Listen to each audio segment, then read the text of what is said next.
Sampean duwe duit gak Cak? Go duit. Kowe karo piye ta?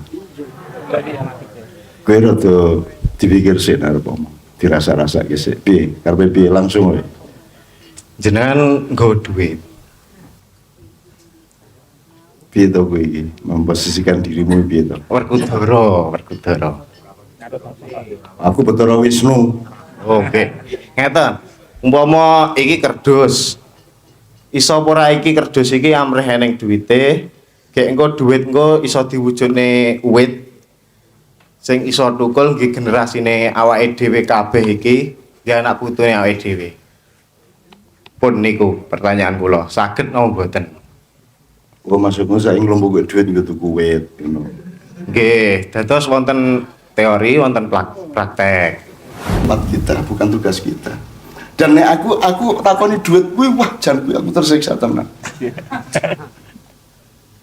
Kowe takon nang wong tua, "Mbak duit ndak?" Bisa tak percaya? Ngukur yang kurang ajar. Kata duit itu pamali dalam hidup saya. Saya nyekel duit lho ora tahu. Aku nek lunga konangan Mbak Via, ayo duwe sang ora 100.000. Dompet saya kosong.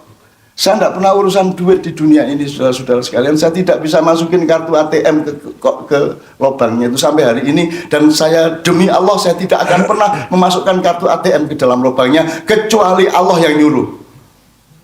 Nganti saya kira iso aku. Dan saya pernah dikasih ATM tidak terbatas oleh sahabat saya.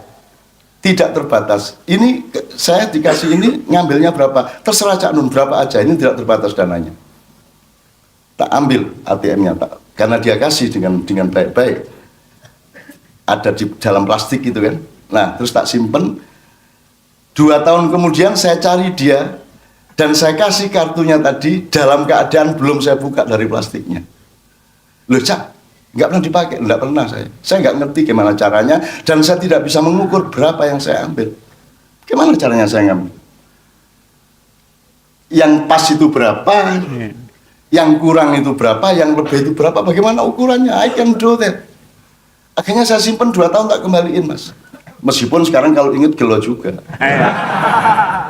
Because I'm human being. Saya manusia, saya bukan malaikat dan saya tidak mau jadi malaikat. Karena Allah menciptakan saya tidak sebagai malaikat. Jadi saya juga makhluk material. Saya juga butuh uang menyekolahkan anak saya, membelikan sepatu anak saya. Ya, tapi uang tidak bisa memerintah saya. Uang adalah alat saya. Uang adalah anak buah saya. Gitu ya mas ya? Jelas ya mas ya? Kemarin kan Mas Abrang menjelaskan bahwa 1 tambah 1 2 sampai nggak terbatas. Ya toh sampai nggak terbatas. Bagaimana mungkin itu nggak terbatas bisa disimpulkan menjadi minus 12, 1/12. Iya, itu membuat saya agak rambutnya agak panjang sedikit. Bagaimana mungkin yang kosmologi yang tidak bisa kita jangkau secara akal bisa kita rumuskan dan itu menjadi rumit secara akal. Kemudian yang kedua sederhana sekali, jangan terlalu tinggi untuk menilai sebagai gini realitasnya mana itu -1/12 itu realitasnya di realitas. Gimana? Ya itu aja lah. Terima kasih. Kalau nggak bisa menjawab ya saya nggak memaksa. Tak jawab. Adalah wayang sing ora basa nika sinten? Pripun? Wayang sing bloko ora basa nika sinten? Sing ora iso basa. Nggih, sing Ini langsung dijawab enggak apa-apa, Cak Nur? Pak Presiden, maaf. Langsung jawab. Wonten Antasena, nggih, Werkudara, nggih, Wisanggeni. nggih. Nih lanjut ke Cak Nun. Oh, nggih. Turno lho, Dik. Wah. Nggih. Matur nuwun Pak Dalang. pasrah ya. Penting. Tanpa sinyal. Sik rek, aku neng kene memposisikan diri sebagai Werkudara. Oh, ngopo lho. Jadi ngene Cak Nun, Werkudara Cak Nun. Jenengan sebagai rajane. Iki kira. Kula nanggepi endi bulene, Mang? Oh nggih, Mas Bule namine sinten? Bre. Namanya siapa?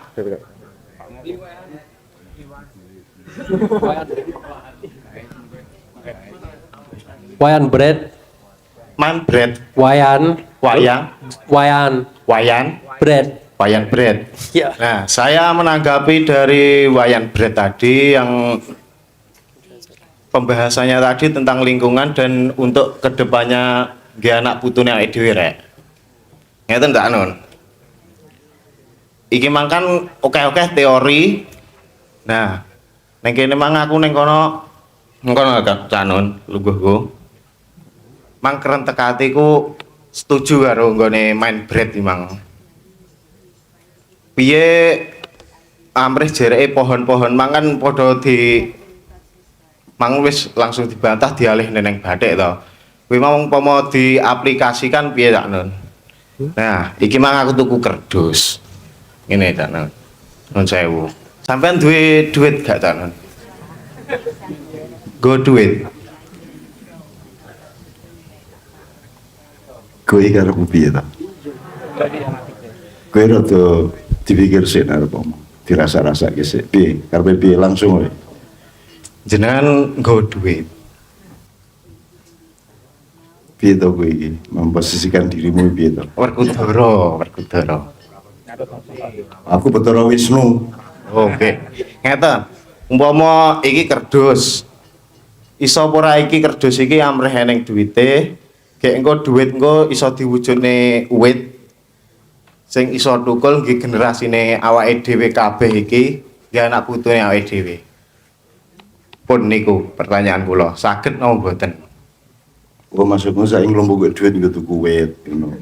Nggih, dados wonten teori, wonten praktek. Tak jawab. Oke, wis.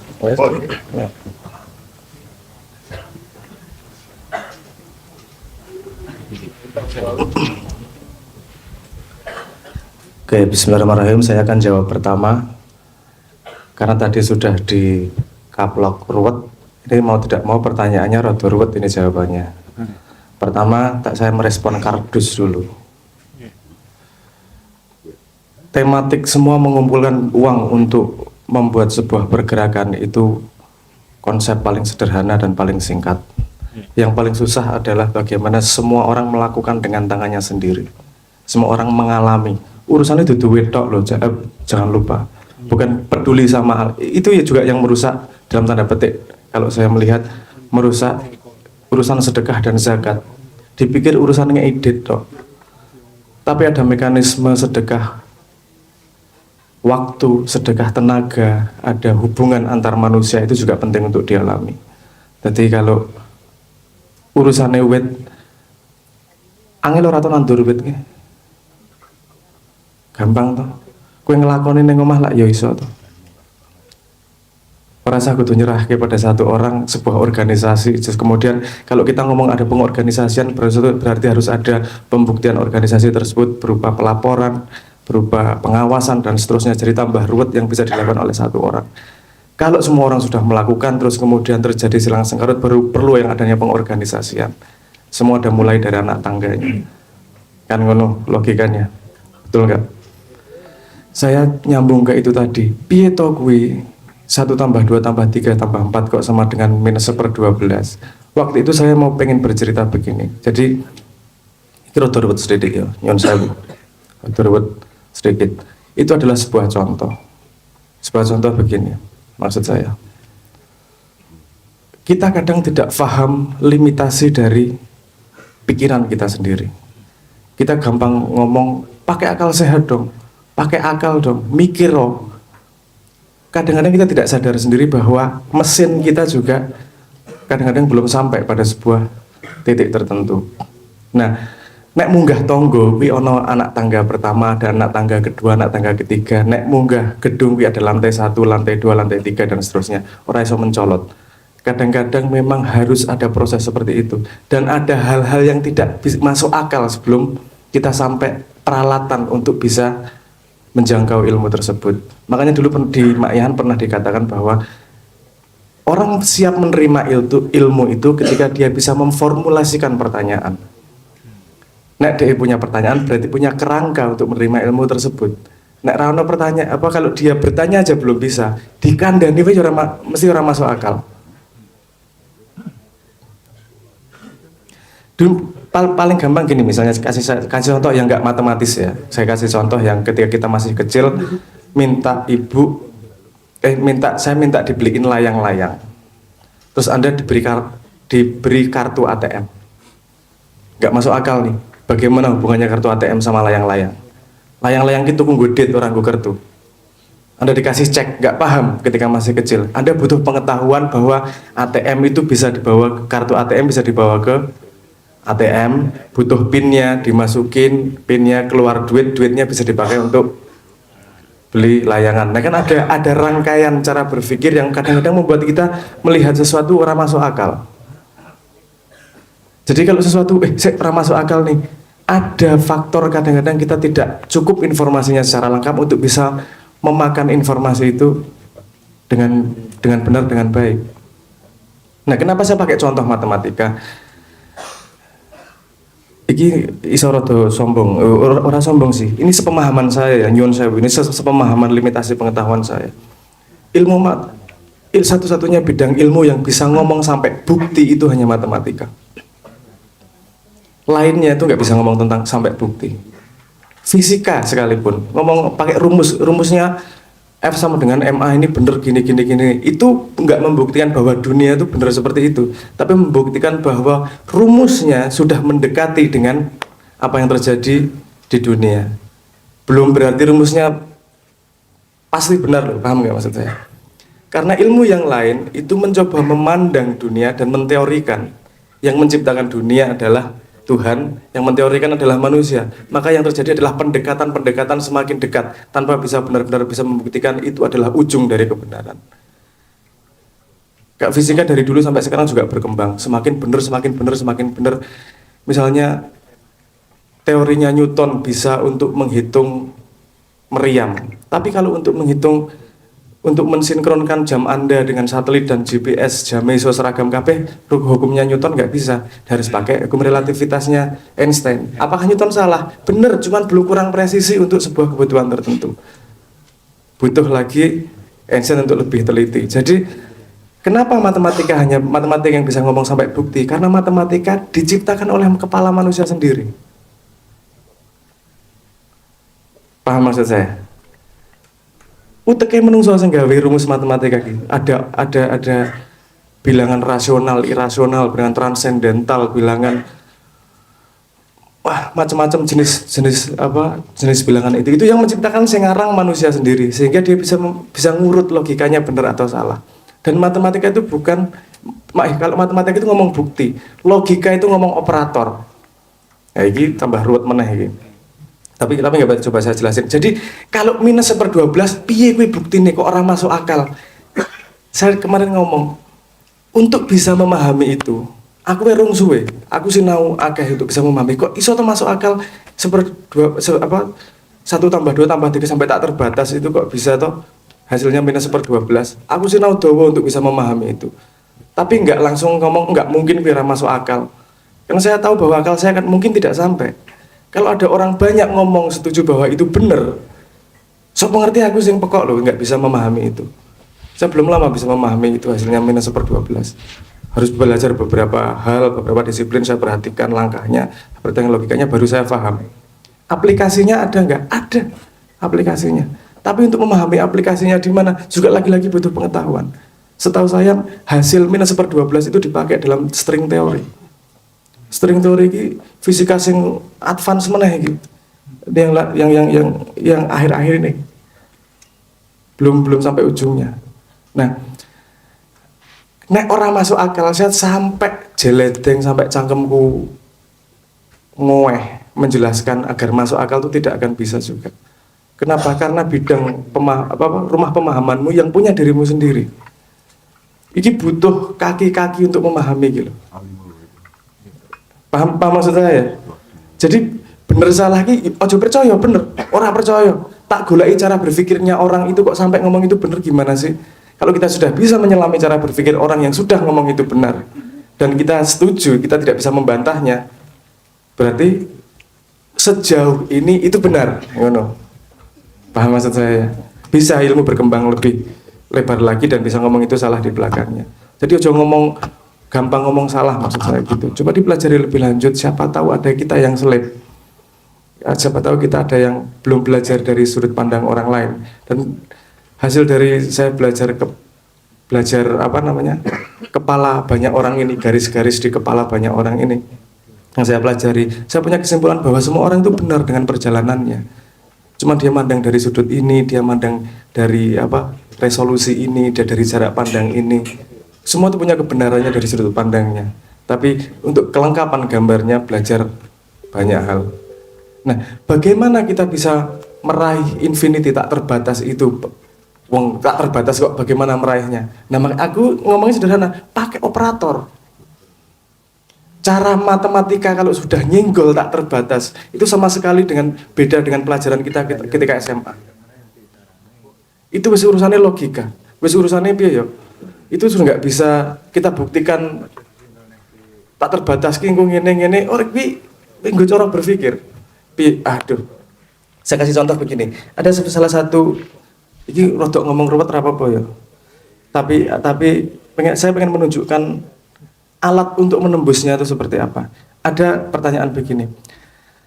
Ini ada cerita. Seorang profesor pengen menjelaskan jalur logika. Gini, kalau ada hotel tak terbatas jumlah kamarnya, terus ada bis yang jumlah penumpangnya tak terbatas, kira-kira bisa dimasukin ke hotel itu atau tidak? Kamarnya tak terbatas, penumpangnya tak terbatas, cukup nggak dimasukin? Cukup ya, sederhana ya, karena kamarnya tak terbatas, hotelnya tak terbatas. Kamarnya tak terbatas, penumpangnya tak terbatas. Sekarang kalau ada bis yang kedua datang dengan jumlah penumpang tak terbatas lagi, cukup nggak dimasukin hotelnya lagi? Cukup. Nah, ini gini nih, kita teliti lagi. Kalau dari sudut pandang logika itu tadi. Nah, kalau tiga-tiganya tak terbatas, kalau ada bis kedua tak terbatas masuk ke hotel yang tak terbatas, berarti tak terbatasnya bis pertama itu terbatas dibandingkan tak terbatasnya hotel. Paham maksud saya? Paham ya logikanya ya? Makanya untuk ngomong bisa masuk itu argumentasinya beda.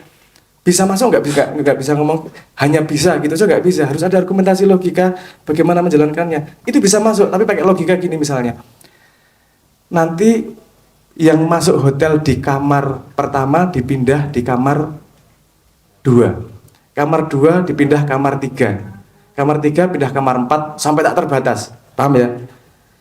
Kamar 1 jadi kosong toh, dimasukin 1 orang dari bis yang kedua.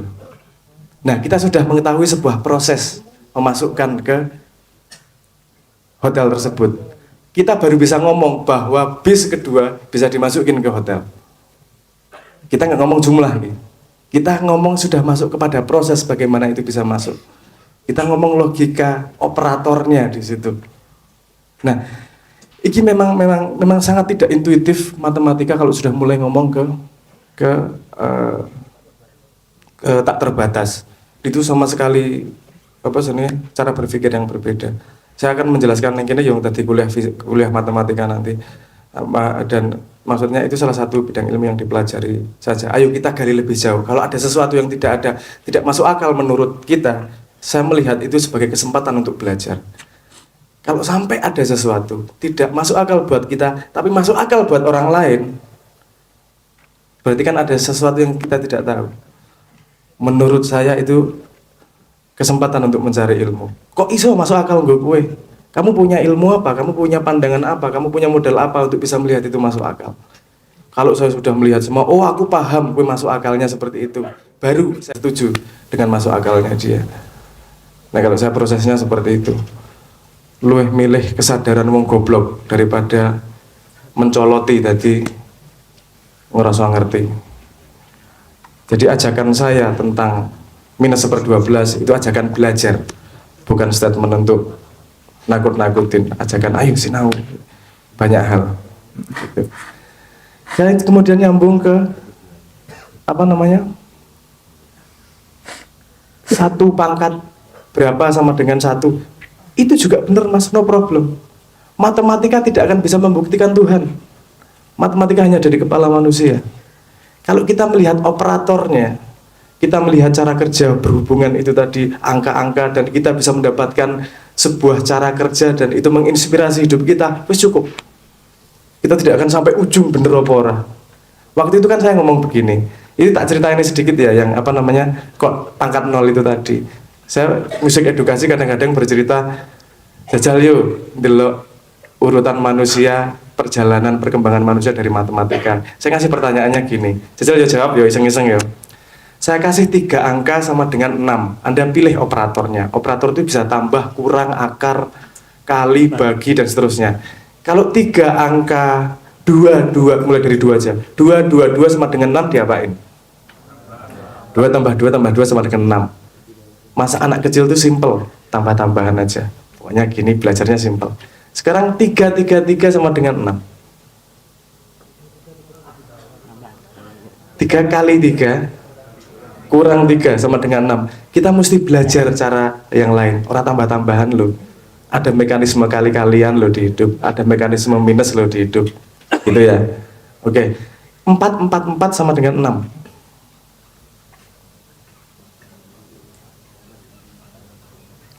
Akar 4 tambah akar 4 tambah akar 4 sama dengan 6. Ya, akar 4 kan 2. Belajarnya apa itu berarti? Ini kita mencari inspirasi untuk belajar aja. Loh, apa berarti ngomong apa tuh kok kita pakai akar 4? Sesuatu yang kita tahu dulu, angka 2, apa namanya, sesuatu kita dulu tahu dulu, operator, tambah-tambahan, dulu tuh angka 2 tadi. Ternyata kita bisa dapatkan dari angka yang lain. Jadi ilmu tuh berhubungan asal kita punya operator yang lain. Jadi satu ayat Quran bisa berarti macam-macam kalau kita punya cara pandang berbeda. Ini dikasih akar saja, kita sudah bisa mendapatkan 6 lagi nih, mulai berkembang lagi apa namanya pengetahuannya. Enggak nambah operator, tapi objek yang sama diolah dengan cara yang berbeda, tambah ilmu. Oke, 4, sekarang 5 sama dengan 6. Ternyata pelajaran yang kita alami dulu digabungkan, hakikatnya menghasilkan sesuatu yang berbeda lagi, operatornya berbeda. Oke, 6 sama dengan 6.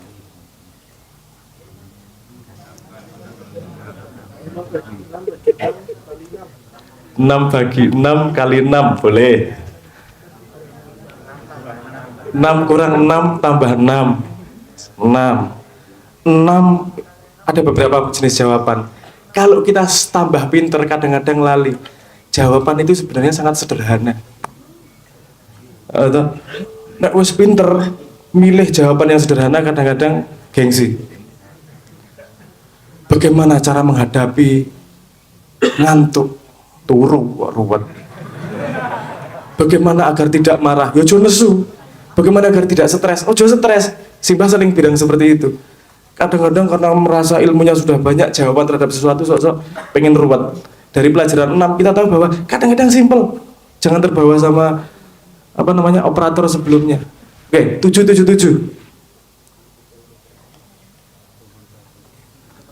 dikurang buka kurung, 7 dibagi 7 tutup kurung. 7/7 1. 7 dikurang 1 6. Nah, podo kita sudah tahu nih 6 nih. Kita sudah bisa menjawab 5, seharusnya sudah bisa menjawab 7. Cuman dibalik sedikit. Nah, saya ngomong pelajaran itu. Ini proses manusia belajar. Dibalik komponennya sama, operatornya sama, nek urutannya beda, ternyata menghasilkan ilmu yang berbeda juga. Nah, itu pelajaran yang saya ambil. 7, 8.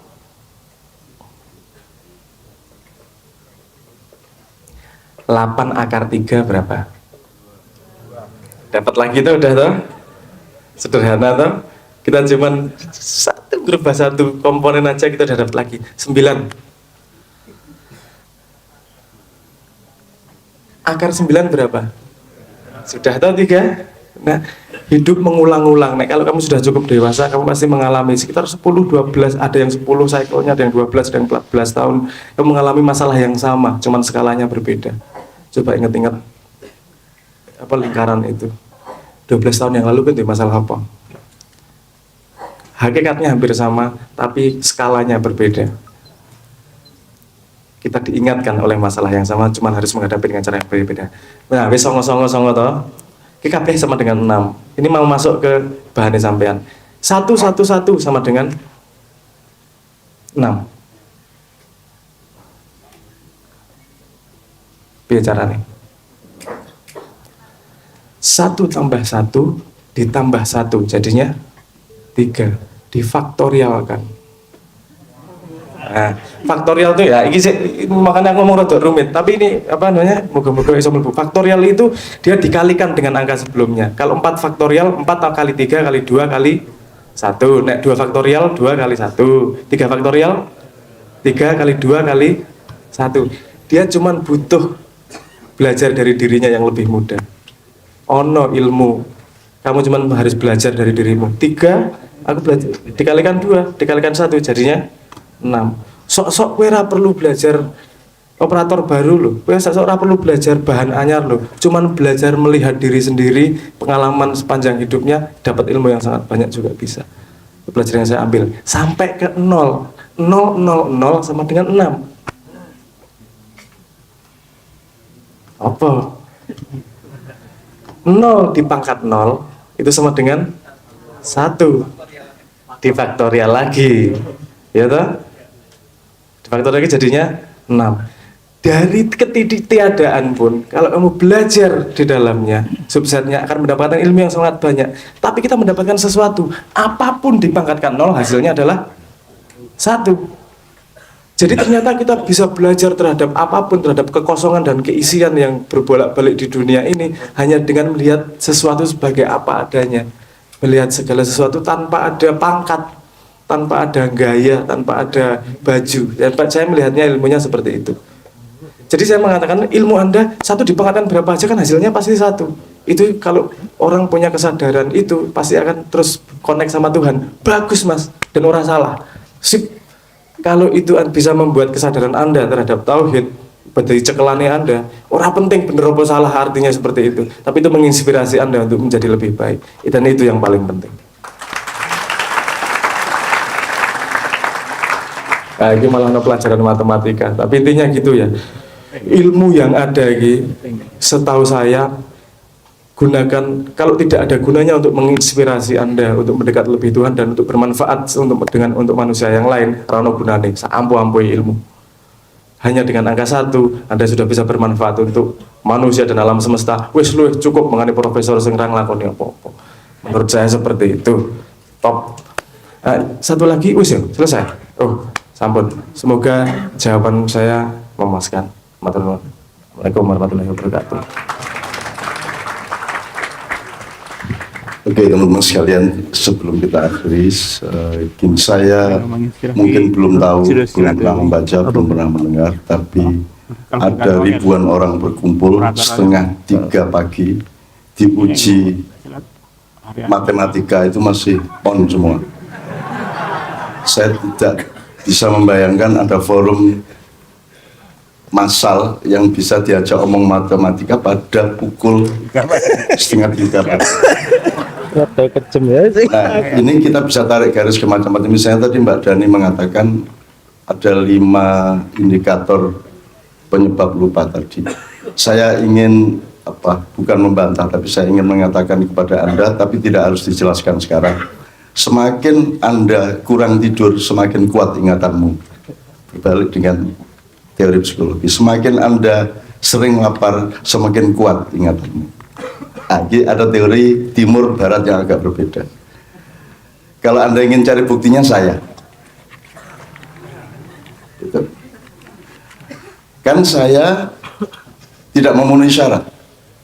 Tidak sekolah, tidak kitab kuning, tidak pesantren, tidak pernah mengalami proses pembelajaran sebagaimana semua orang melakukan di dunia modern. Ya. Saya tidak mengatakan lantas saya pandai atau saya bagaimana, tidak. Tetapi saya duduk sama Anda hampir tiap malam 5-7 jam dengan ingatan yang fresh mengenai segala sesuatu. Dan saya tidak berkurang konsentrasi saya jam berapapun. Bahkan nanti biasanya kalau ini nanti kita tidak salaman ya. Tapi biasanya kita salaman sampai orang ke 700 kayak orang ke 500 kayak itu tidak boleh berkurang 1 cc perhatian dan cinta saya kepada orang yang salaman dengan saya. Kenapa? Karena saya sering lapar, karena saya sangat kurang tidur. Kapan-kapan kita bicarakan. Nah, kalau saya pakai ke dua teman saya tadi, Andra sama siapa yang terakhir? Rifki ya. Ini deh. Manusia ini di bumi berkerumun di berbagai tempat. Dulu belum ada organisasi, masih ada masyarakat nomaden pindah-pindah dari hutan ke hutan. Kemudian bertempat tinggal sebagai satu suku, kemudian lama-lama ada suku yang lebih besar, ada semacam lebih besar di tribe ya. Kemudian mulai ada kerajaan, mulai ada negara. Dan kita sekarang dilahirkan sudah ada negara.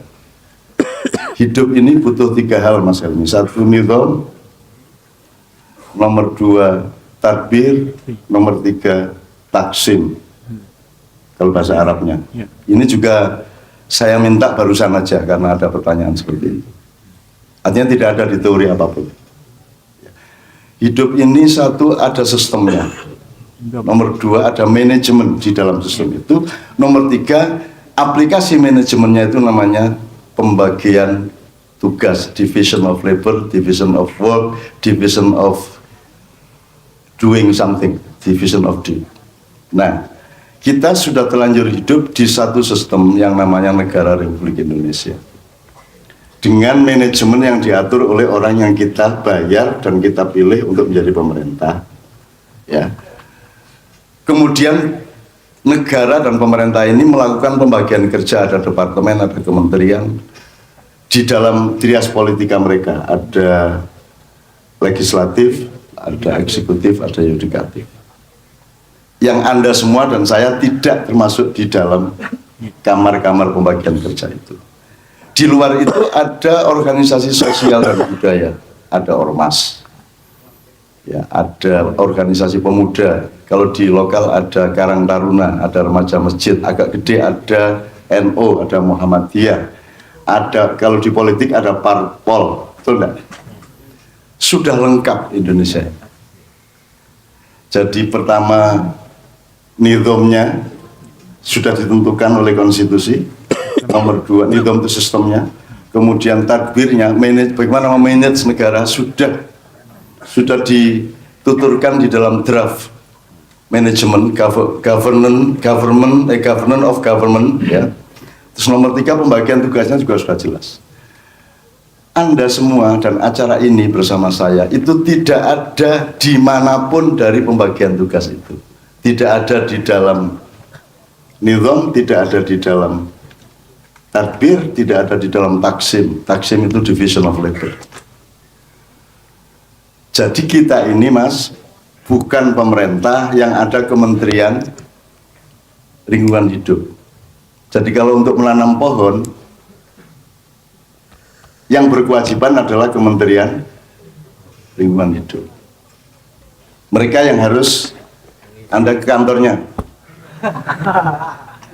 Sebab kita tidak punya tugas apa-apa di Indonesia. Ini jariah, ini amal, ini hibah yang kita lakukan ini. Kita nggak punya tugas, nggak punya kewajiban. Kalau pakai demokrasi, I don't sit here in the name of democracy. Because in democracy I have the right to clone with my wife. I have right to geletak in my house. I have right to ndodok di WC saya. I don't have any obligation. Aku tidak punya kewajiban apapun di negara ini karena aku tidak dimandati untuk punya kewajiban apapun.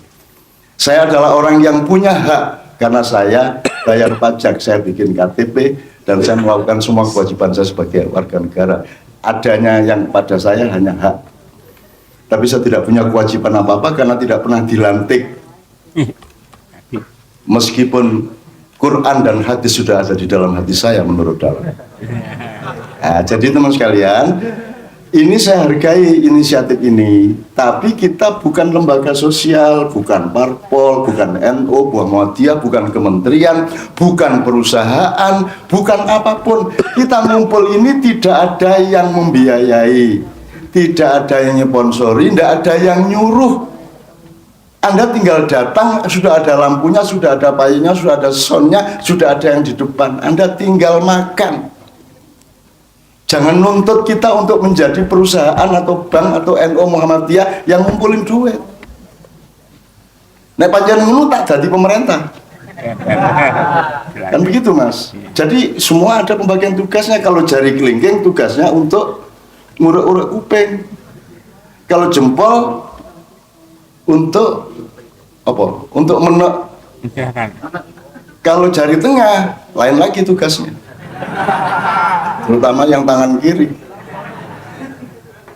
Nah, jari tengah jangan disuruh jadi jempol, kelingking jangan disuruh jadi jari telunjuk, telunjuk jangan disuruh jadi.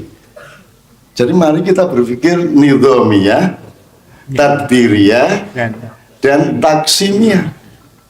Berpikir sistemik, manajerial, dan apa?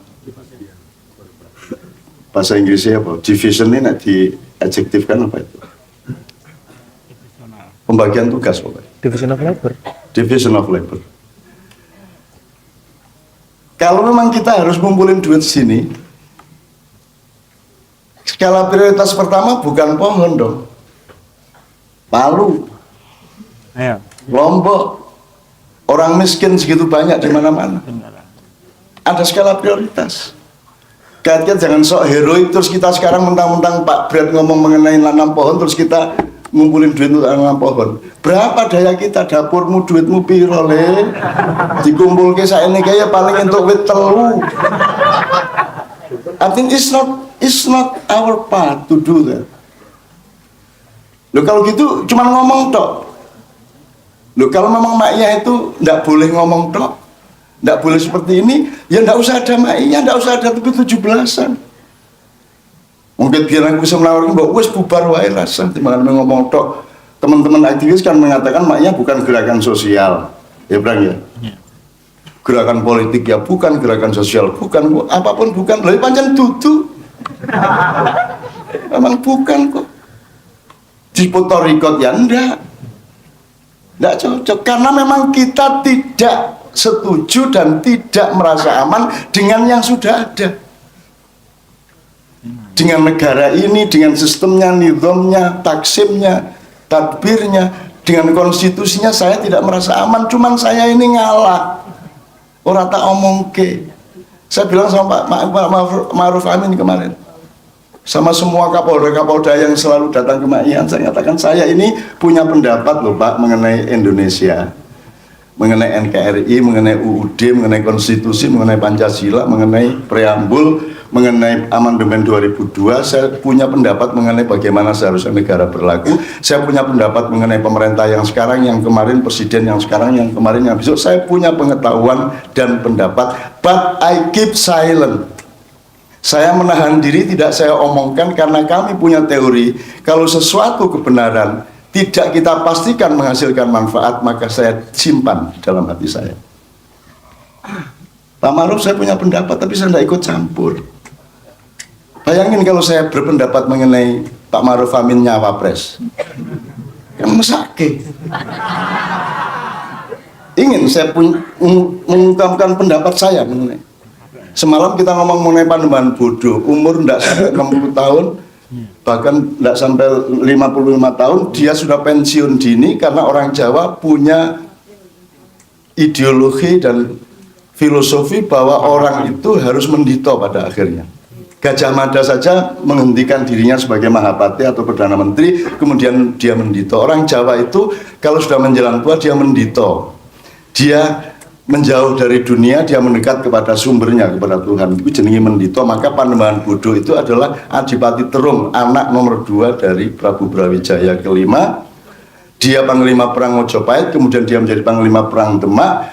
Karena dia menyesal telah membunuh bapaknya Sunan Kudus, yaitu Sunan Ngudung, maka kemudian dia pensiun dini dan pergi dari Demak ke daerah Panda itu, dan di situ dia bertapa menjadi pembimbing masyarakat, menjadi orang tua yang menyebut dirinya Panembahan Bodo, Master of Foolishness, Master of Stupidity.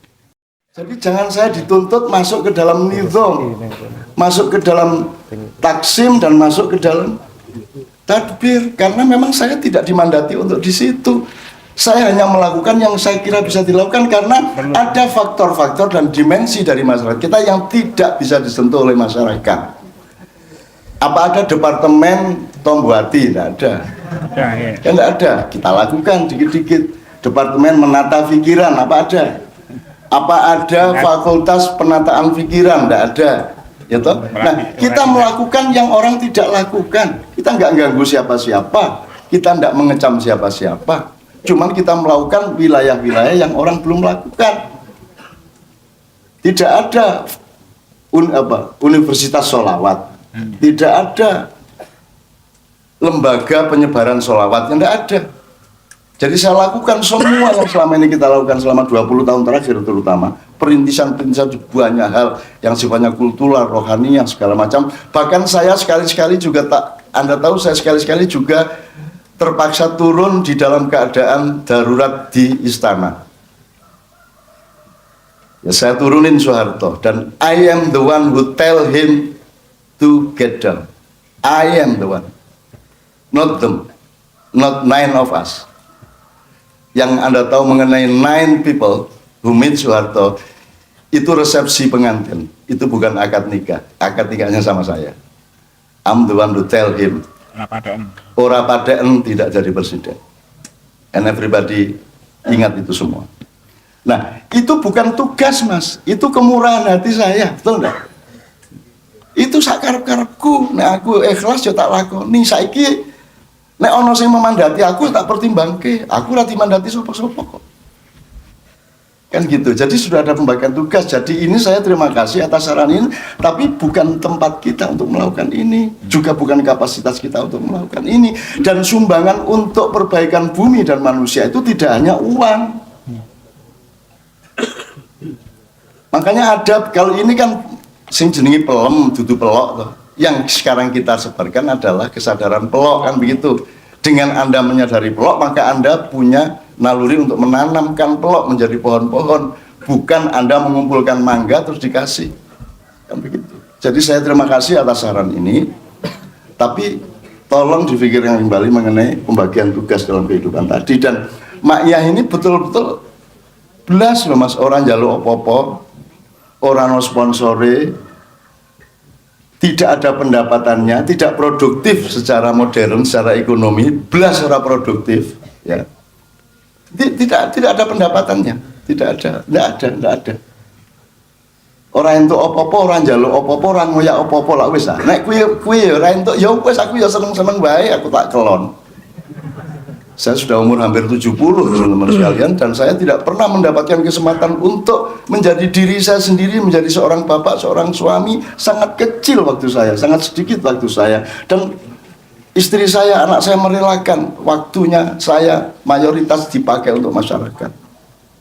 Isi kok tuntut jadi Kementerian Lingkungan Hidup, isi kok tuntut jadi BRI, isi kok tuntut jadi lembaga-lembaga yang seperti itu, yang memang tugasnya seperti itu. Kan ada dompet duafa, kan ada lembaga zakat nasional, kan ada IMF, ada CSR. ada CSR. Kalau Anda melihat efektivitas materialnya, lho saiki apa ono kotak mubeng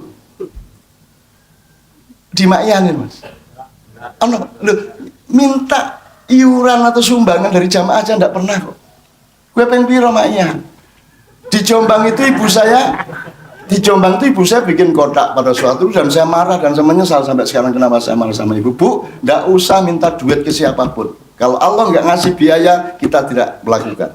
Kita melakukan hanya kalau Allah memang memberi fasilitas. Kalau Allah tidak memberi fasilitas, berarti Allah tidak memerintahkan kita. Karena ada rumus Allah. Kalau engkau diperintah, dikasih fasilitas. Kalau kau dikasih fasilitas, pasti ada perintahnya. Kamu temukan perintahnya. Kan gitu. Maka di seluruh acara maknya tidak ada pengumpulan dana. Itu sih dari mana biayanya? Ini sampai 20 tahun seperti ini, dari mana biayanya? Malah kok ngumpul ke duit. Hanya demi supaya kita tidak hanya omong dok. Ya memang, ya gimana ya? Apalagi ide tanaman tadi kan hanya satu di antara sekian ribu ide-ide yang lain yang sangat banyak. Apa nek aku ngomong ini terus, Mbok Canun bikin universitas, ayo. Mbok Canun bikin grup tarikot. Mbok Canun bikin sekolahan, Mbok Canun bikin pesantren, Mbok Banun bikin ini loh. Saya melakukan makyah ini karena dikasih tahu Tuhan bahwa yang sudah ada sekarang itu tidak efektif untuk memperbaiki bumi dan manusia. Maka kita bikin sesuatu yang baru yang kita arahkan untuk lebih efektif memperbaiki, menjaga bumi dan hatinya manusia, pikirannya manusia. Kan begitu yang kita lakukan. Nah, jadi mohon izin saya kepada Broto Seno, kepada Werkudara ya. Saya senang tapi memang bukan tempat kita, bukan tugas kita. Dan nek aku takoni duit kuwi wah jan kuwi aku tersiksa tenan. Kowe takon nang wong tuwa mbak duit ndak? Bisa tak percaya? Ngukur yang kurang ajar. Kata duit itu pamali dalam hidup saya. Saya nyekel duit lho ora tahu. Aku nek lunga konangan Mbak Via, ayo duwe sangora 100.000. Dompet saya kosong. Saya tidak pernah urusan duit di dunia ini, saudara-saudara sekalian. Saya tidak bisa masukin kartu ATM ke lubangnya itu sampai hari ini. Dan saya demi Allah saya tidak akan pernah memasukkan kartu ATM ke dalam lubangnya kecuali Allah yang nyuruh. Nganti saiki ra iso aku. Dan saya pernah dikasih ATM tidak terbatas oleh sahabat saya. Tidak terbatas. Ini saya dikasih ini ngambilnya berapa? Terserah Cak Nun berapa aja. Ini tidak terbatas dananya. Tak ambil ATM-nya tak, karena dia kasih dengan baik-baik. Ada di dalam plastik gitu kan. Nah terus tak simpen. 2 tahun kemudian saya cari dia dan saya kasih kartunya tadi dalam keadaan belum saya buka dari plastiknya. Loh Cak, nggak pernah dipakai, nggak pernah saya nggak ngerti gimana caranya dan saya tidak bisa mengukur berapa yang saya ambil. Gimana caranya saya ngambil? Yang pas itu berapa, yang kurang itu berapa, yang lebih itu berapa, bagaimana ukurannya? I can do that. Akhirnya saya simpen 2 tahun tak kembaliin mas, meskipun sekarang kalau ingat gelo juga. Because I'm human being. Saya manusia, saya bukan malaikat dan saya tidak mau jadi malaikat. Karena Allah menciptakan saya tidak sebagai malaikat. Jadi saya juga makhluk material. Saya juga butuh uang menyekolahkan anak saya, membelikan sepatu anak saya. Ya, tapi uang tidak bisa memerintah saya. Uang adalah alat saya. Uang adalah anak buah saya. Gitu ya mas ya? Jelas ya mas ya? Jadi sekali lagi, nah yang satunya ini saya nggak paham mas. Nanti tolong dijelasin. Saya serahkan kepada Mas Helmi yang memanage semua. Nanti tolong ditanyakan kepada Mas Andra, what is that and what do I have to do with that? I don't understand. Ini Mas ya, saya mohon izin ini ada print out dari BRI. Saya nggak ngerti maksudnya. Anda tahu saya tidak punya kerjaan. Kalau saya punya perusahaan, Anda marah toh? Jangan saiki komisioner, komisaris. Bayangkan oleh ngerasani aku entek-entekan toh. Iya, saya ndak boleh punya kerjaan, Anda minta duitnya ke saya. Aku ndak boleh tanam padi, Anda minta beras ke saya. Terus piye karepmu kuwi? Saya ndak punya apa-apa, aku hanya punya cinta kepadamu. Aku hanya punya saluran ilmu dari Allah kepadamu untuk memperbaiki hatimu, hidupmu, rohanimu. Syukur dari situ lahir baldatun thayyibatun wa rabbun ghafur. Itu loh Dek ya. Jadi saya mohon maaf sekali lagi. Sambil kita terima kasih kepada Pak Bret, Mbak Dani, Mas C, Pak Tanto, Mas Rizal dan semuanya yang hadir malam hari ini. dan terutama juga kepada ahli kerusakan puisi ya. Dan yang saya paling kagumi dari Allah adalah Maha suci Engkau yang telah menciptakan Mustafa W. Hasyim. Itu benar-benar. Kita semua salah sangka keindahan itu gitu, award gitu, ada Oscar gitu. That is beauty. No, he is very beautiful. Jadi Anda salah sangka, Anda terlalu sempit melihat keindahan. Ternyata yang semua faktornya tidak ada yang indah itu justru dikumpulkan menjadi keindahan yang melebihi siapapun. Dan istri beliau orang Jepang itu kalau lihat ADTV atau apa, dia tidak akan nonton kalau saya. Begitu Mustafa, Melayu deh. Siapa bilang keindahan itu seperti Harus seperti itu. harus seperti siapa misalnya? Itu. Ya ini keindahan. Ini gitu coba. Dari Gusti Allah ya aku mau kayak kagum tuh ya Allah. Engkau betul mengagumkan, engkau tipu kami semua. Kita pikir keindahan itu adalah kegantengan, padahal elek yang menuju jebul ya indah banget kan gitu. Hanya orang elek ya. Iya panjang iya ya. Terus ya otomatis ya sih. Terus thanks for everything, thanks for our happiness tonight, and let's to apa untuk memuncaki acara malam hari ini kita Anda masing-masing switch ke urusan Anda sama Tuhan. Di mana saya tidak ada di situ, saya hanya akan mengantarkan Anda masuk pintu ke dalam kesunyian Anda dalam waktu 5 sampai 10 menit. Dengan matematika loh. Anda bilang sama Allah apa yang kau perlukan, apa yang kau butuhkan, apa yang kau idamkan, apa yang masih menjadi masalahmu, bilang sama Allah. Semuanya konsentrasi kepada Allah Subhanahu wa taala. Saya minta nada kita akhiri.